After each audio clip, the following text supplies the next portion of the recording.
بسم اللہ الرحمن الرحیم۔ السلام علیکم محترم ناظرین۔ حضرت علی رضی اللہ تعالیٰ عنہ کی خدمت میں ایک شخص آیا اور انتہائی ادب سے عرض کرنے لگا، یا علی رضی اللہ تعالیٰ عنہ، میرا ایک دوست تھا جس کا آج انتقال ہو گیا ہے، لیکن وہ کافی عرصے سے ایسی باتیں کرتا تھا جس سے ہمیں یہ معلوم ہوتا تھا کہ شاید اس کی موت ہو جائے۔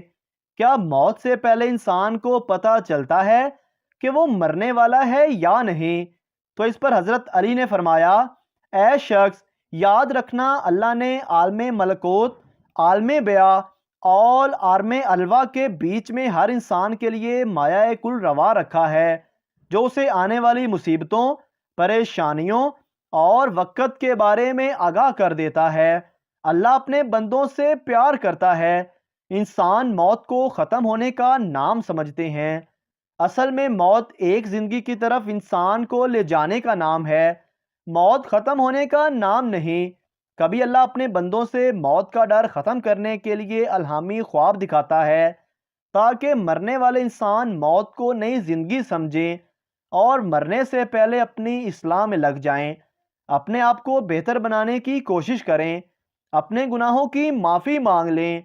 جس طرح وہ کبھی کسی سفر کو جاتا ہے تو اس کی تیاری کرتا ہے، اس کا سامان جمع کرتا ہے، ویسے ہی برزخ کا سامان جمع کر لے۔ وہ انسان کہنے لگا، یا علی رضی اللہ تعالیٰ عنہ، اس خواب میں کیا مناظر نظر آتے ہیں؟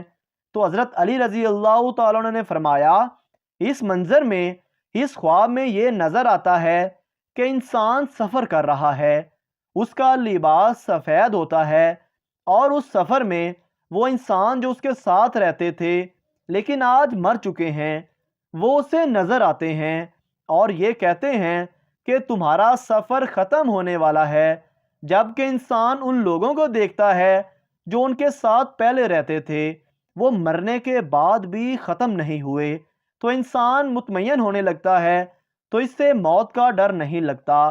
تو وہ کہنے لگا، یا علی، اگر کوئی ایسا خواب دیکھے تو اسے کیسے معلوم ہوگا کہ یہ الہامی خواب تھا یا شیطانی خواب؟ تو حضرت علی رضی اللہ تعالیٰ عنہ نے فرمایا، جب بھی اس قسم کا خواب دیکھو، خواب دیکھنے کے بعد تم ڈرنے لگو، پریشان ہونے لگو، تو سمجھ جانا کہ یہ خواب شیطانی ہے، لیکن اس خواب کے بعد تم مطمئن ہونے لگو اور تمہیں موت سے ڈر نہ لگے، تو سمجھ جانا کہ یہ خواب رحمانی ہے۔ مرنے کے قریب انٹرویو کیے گئے افراد میں سے تقریباً ایک تہائی سفر جیسے موضوعات پر بات کرتے ہیں کہ اس سفر میں ان کے ساتھ ان کے وہ پیارے اور محبت کرنے والے شامل ہوتے ہیں جو ان سے پہلے ہی مر چکے ہوتے ہیں۔ دلچسپ بات یہ ہے کہ جیسے جیسے کوئی اپنی موت کے قریب پہنچتا ہے تو مردہ افراد کو دیکھنے کی فریکوینسی بڑھ جاتی ہے۔ مرنے والے کے لیے مرحوم افراد کو دیکھنا اور انہیں محسوس کرنا طمانینت اور سکون کا باعث بنتا ہے۔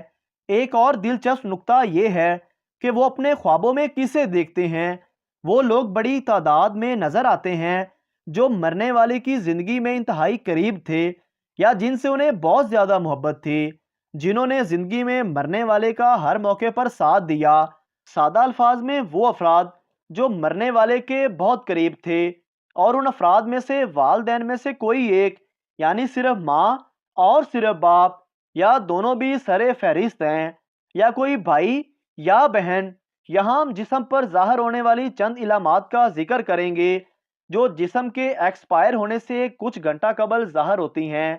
یہ علامات نشانیاں ہیں جسم کے لیے بھی اور اس جسم کی روح سے محبت کرنے والوں کے لیے بھی کہ وقت بہت قریب آ گیا ہے۔ ایسے موقع پر محبت کرنے والوں کو چاہیے کہ وہ جسم کو تنگ نہ کریں، اسے کوئی ذہنی یا جسمانی تکلیف نہ پہنچائیں تاکہ روح کے جسم سے جدا ہونے کا یہ عمل آسان ہو جائے۔ موت کا عمل آخری سانس لینے سے ایک ہفتہ قبل شروع ہو جاتا ہے۔ اس دوران صحت متاثر ہونے لگتی ہے، جسم کمزور پڑنے لگتا ہے، چلنے میں دشواری پیش آنے لگتی ہے اور غنودگی طاری رہتی ہے۔ آخری لمحات میں کھانا پینا مشکل ہونے لگتا ہے۔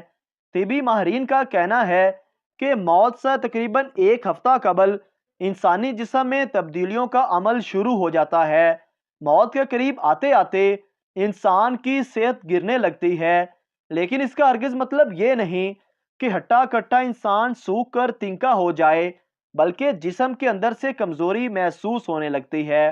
متاثرہ شخص کے اس مقام پر پہنچنے تک ہمیں یہ سمجھ آنے لگتا ہے کہ بس اب اس کی 2-4 روز کی زندگی اور باقی ہے۔ بہت سے لوگ اس پورے عمل سے ایک ہی دن میں گزر جاتے ہیں، اور کچھ لوگ زندگی اور موت کے درمیان تقریباً 1 ہفتے تک رہتے ہیں۔ یہ صورتحال رشتہ داروں کے لیے تکلیف دہ ہوتی ہے۔ موت سے چند گھنٹے پہلے یہ نشانیاں ظاہر ہونا شروع ہو جاتی ہیں۔ نمبر 1، بھوک پیاس کا مٹ جانا، دیگر انسانی حاجات کا ختم ہو جانا، نیند میں بے حد اضافہ ہو جانا، دل کی دھڑکن بے ترتیب ہو جاتی ہے، جسم کا درجہ حرارت ختم ہو جاتا ہے، محسوسات کم ہونے لگتی ہیں، سانس لینے کے انداز میں تبدیلی ہونا شروع ہو جاتی ہے۔ ہر وقت الجھن کا سامنا رہتا ہے۔ وہ لوگ جو کمزور دل والے ہوتے ہیں انہیں چاہیے کہ ایسے موقع پر اپنے پیاروں سے دور رہیں۔ حضرت علی رضی اللہ تعالیٰ عنہ سے دوسرا سوال پوچھا گیا کہ وہ کون سا عمل ہے جس سے موت کے وقت ملک الموت انسان کی تعظیم کرتے ہیں اور اس کی روح سکون سے قبض کرتے ہیں۔ بس جیسے ہی یہ پوچھا گیا تو امام علی نے فرمایا، اے شخص، وہ 3 عمل ہیں جو انسان یہ 3 کام کرتا ہے تو فرشتہ موت کے وقت اس کی تعظیم کرتا ہے۔ پہلا عمل وہ ہے کہ انسان زندگی میں اپنے ماں باپ کی خدمت کرتا ہو، ان کا احترام کرتا ہو۔ دوسرا عمل یہ ہے کہ وہ انسان اپنی زندگی میں اللہ کی مخلوقات کو تکلیف نہ دیتا ہو، اپنی زبان اور ہاتھوں سے اللہ کی مخلوق کا خیال رکھتا ہو۔ اور تیسرا عمل یہ ہے کہ وہ انسان زندگی میں اہل بیت، صحابہ اکرام، اولیاء اللہ اور اللہ کے دوستوں سے محبت کرتا ہو۔ یاد رکھنا، جو انسان زندگی میں یہ 3 کام کرتا ہے تو مرتے وقت اس کی موت آسان ہوتی ہے اور فرشتہ موت اس کی تعظیم کرنے لگتا ہے، اور یوں وہ اپنے مالک حقیقی سے جا ملتا ہے۔ جب حضور پاک کی وفات کا وقت قریب آیا تو آپ صلی اللہ علیہ وآلہ وسلم نے ملک الموت علیہ السلام سے فرمایا، کیا میری امت کو موت کی تکلیف برداشت کرنا پڑے گی؟ تو فرشتے نے کہا، جی ہاں، کرنا پڑے گی۔ تو آپ صلی اللہ علیہ وآلہ وسلم کی آنکھ مبارک سے آنسو جاری ہو گئے۔ تو اللہ تعالیٰ نے فرمایا، اے محمد صلی اللہ علیہ وآلہ وسلم، اگر آپ کی امت ہر نماز کے بعد آیت الکرسی پڑھے گی تو موت کے وقت اس کا 1 پاؤں دنیا میں ہوگا اور دوسرا جنت میں۔ سیدنا ابو امامہ رضی اللہ تعالیٰ عنہ روایت کرتے ہیں کہ رسول اللہ صلی اللہ علیہ وآلہ وسلم نے فرمایا، جو شخص ہر فرض نماز کے بعد آیت الکرسی پڑھے تو اس کو جنت میں داخل ہونے سے موت کے سوا کوئی چیز نہیں روک سکتی۔ ام المومنین سیدہ عائشہ صدیقہ رضی اللہ تعالیٰ عنہ فرماتی ہیں کہ میں نے نبی کریم صلی اللہ علیہ وآلہ وسلم کو دیکھا جب آپ سکرات الموت میں مبتلا تھے۔ آپ صلی اللہ علیہ وآلہ وسلم کے پاس ایک پیالہ رکھا ہوا تھا جس میں پانی تھا۔ آپ صلی اللہ علیہ وآلہ وسلم پیالے میں اپنا ہاتھ ڈبوتے، پھر اپنے چہرے مبارک پر پھیرتے اور یہ فرماتے، اے اللہ، موت کی سختی دور کرنے کے ساتھ میری مدد فرما۔ موت کی سختی کے بجائے موت کی شدت فرماتے۔ ام المومنین سیدہ عائشہ رضی اللہ تعالیٰ عنہا فرماتی ہیں کہ جب سے میں نے رسول کریم صلی اللہ علیہ وآلہ وسلم کی موت کی سختی کو دیکھا، کسی کے لیے موت کی آسانی کی دعا نہیں کرتی۔ عبداللہ بن مسعود رضی اللہ تعالیٰ عنہ سے روایت ہے کہ میں نے نبی صلی اللہ علیہ وآلہ وسلم کے پاس آپ کی بیماری کی حالت میں گیا۔ بیمار پرسی کے لیے آپ کو شدید بخار تھا۔ میں نے عرض کیا، بے شک آپ تو شدید بخار میں مبتلا ہیں، اور میں نے کہا، اگر ایسی حالت ہے تو پھر آپ کے لیے اجر بھی ہوگا۔ آپ صلی اللہ علیہ وآلہ وسلم نے فرمایا، کیوں نہیں؟ جس مسلمان کو بھی کوئی تکلیف پہنچتی ہے تو اس کے گناہ ایسے جھڑتے ہیں جیسے درخت سے پتے جھڑتے ہیں۔ قرآن مجید میں ارشاد ہوتا ہے، اللہ ہی جانوں کو ان کی موت کے وقت قبض کرتا ہے، اور ان جانوں کو بھی جن کی موت ان کے سونے کے وقت نہیں آئی، پھر ان جانوں کو روک لیتا ہے جن پر موت کا حکم فرما چکا ہے، اور باقی جانوں کو ایک میعاد معین تک بھیج دیتا ہے۔ بے شک ان میں سے ان لوگوں کے لیے نشانیاں ہیں جو غور کرتے ہیں۔ موت کے وقت اللہ تعالیٰ ایمان والوں کو ثابت قدم رکھے گا۔ اللہ پاک سے دعا ہے اللہ پاک ہمیں اسلام پر موت فرمائے اور آخری وقت ہمیں کلمہ طیبہ نصیب فرمائے۔ آمین بجاہ النبیین